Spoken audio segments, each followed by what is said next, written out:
Assalamualaikum warahmatullahi wabarakatuh. Umat non-Islam seringkali menghina Islam dengan mengatakan Islam menyembah batu hitam di Ka'bah. Mereka sering memfitnah Muslim menyembah kotak hitam Ka'bah itu sendiri dengan alasan umat Islam selalu menghadap Ka'bah dan melaksanakan sholat 5 waktu, sholat sunat. Umat Islam pun dilarang buang air kecil maupun besar dengan menghadap Ka'bah. Padahal justru mereka umat non-Islam itu sendirilah yang mengingkari kitabnya yang ada di tangan mereka sendiri, karena perintah menghadap kiblat ini telah diperintahkan pula pada nabi-nabi sebelum Rasulullah Muhammad SAW, baik dalam perjanjian lama maupun perjanjian baru.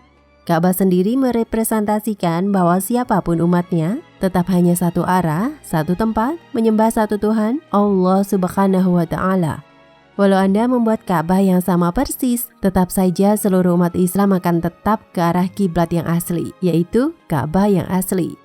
Tidak seperti agama lainnya yang sembahan dan mengkultuskan suatu benda replika. Bahkan setiap nabi memiliki kiblat dan tugu batu untuk melakukan tawaf atau mengelilingi batu tersebut.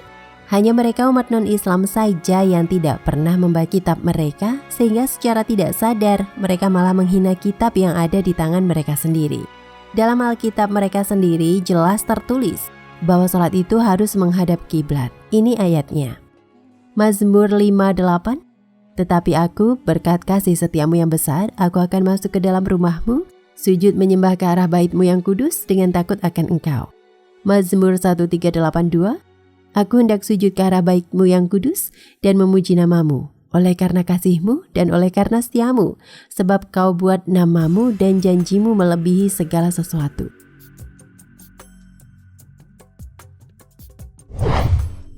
Jelas di situ tertulis bahwa 1. Beribadah itu dengan sujud, muka ke tanah. Mengapa umat non-Islam tidak pernah sujud?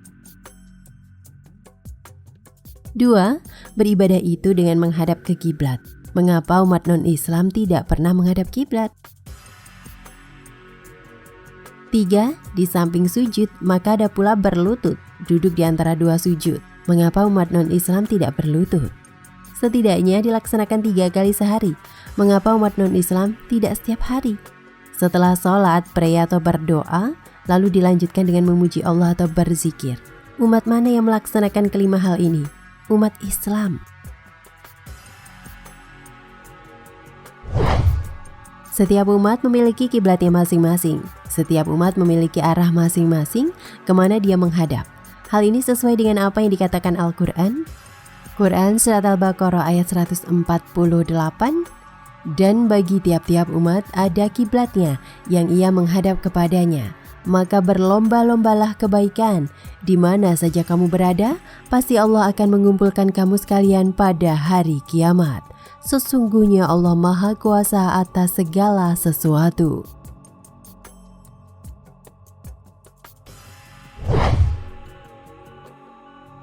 Dalam Alkitab Injil pun jelas tertulis bahwa nabi-nabi terdahulu pun memiliki bait Allah masing-masing. Banyak sekali ayatnya, lebih dari 100 ayat dan termasuk perjanjian baru pada masa Nabi Isa sekalipun.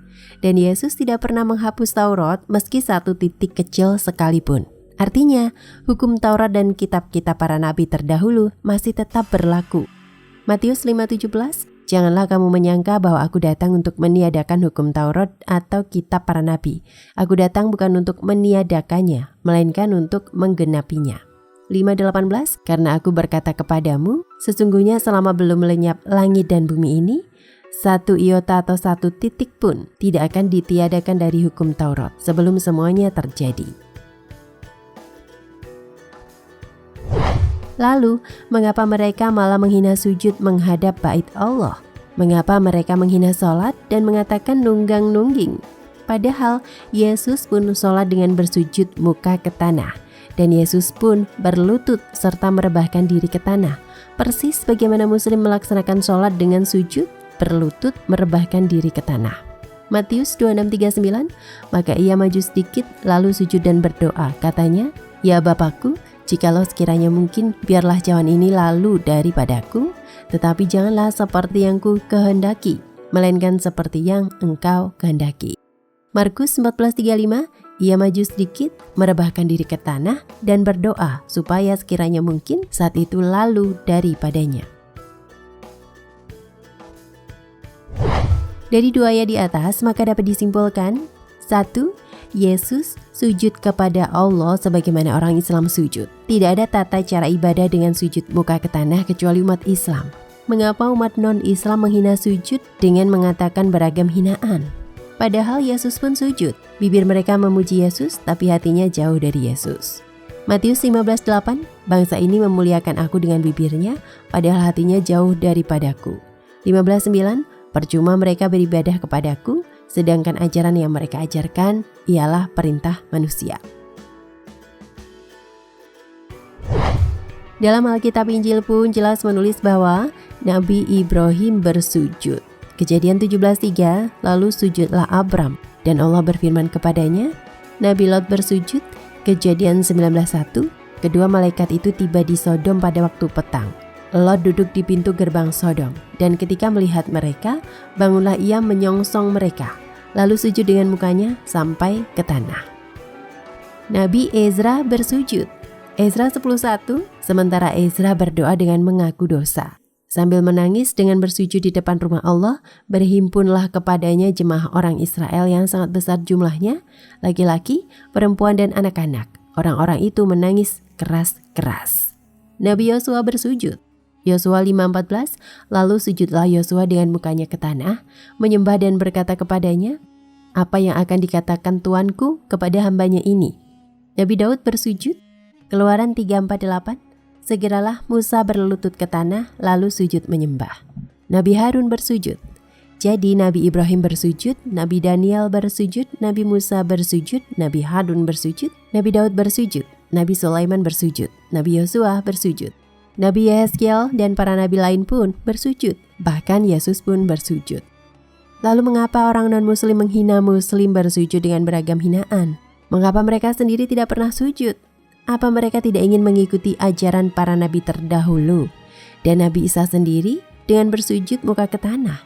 Mengapa mereka mengingkari sujud yang dicontohkan para nabi terdahulu? Jadi mengapa mereka menghina ibadah haji dan tawaf keliling Ka'bah jika itu semua jelas terdapat dalam kitab mereka sendiri dan juga dilakukan serta dicontohkan oleh para nabi terdahulu? Demikianlah bukti nyata yang justru ada di kitab-kitab mereka. Semoga diberikan kebenaran kepada golongan-golongan yang sesat dan mereka dapat kembali lagi ke Islam mirip saat mereka baru dilahirkan, kembali suci. Jika mereka mau, sangatlah beruntung bagi mereka. Wallahu a'lam bishawab. Nah, pemirsa Ensiklopedia Al-Fatih, sampai di sini perjumpaan kita kali ini. Semoga menginspirasi.